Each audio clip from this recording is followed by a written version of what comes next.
Sportsgaming er i Paris, hvor vi følger August. August er lige blevet færdig med at spille sine kampe, hvor han vandt de sidste 3, og er derfor gået videre. Men August, det gik ikke så godt i starten. Hvad gik der galt? Det er meget svært at sige. Nogle gange har man bare en off-day, og det følte jeg virkelig, jeg havde i dag, hvor jeg ikke rigtig kunne... Jeg var meget i tvivl om, hvordan jeg skulle spille, og hvad min plan egentlig var. Men jeg fik heldigvis revanceret, fik vundet et par kampe på rutinen også.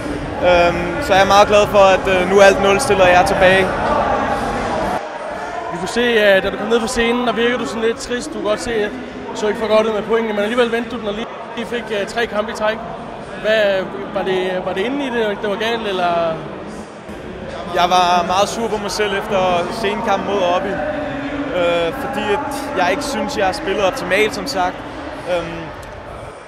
Men al den vrede ændrede jeg til, at jeg skulle kraftedeme komme tilbage og vinde de sidste kampe. Og det gik så heldigvis jo. Jeg står her stadig. Jamen, tillykke med det, vi ses igen i morgen.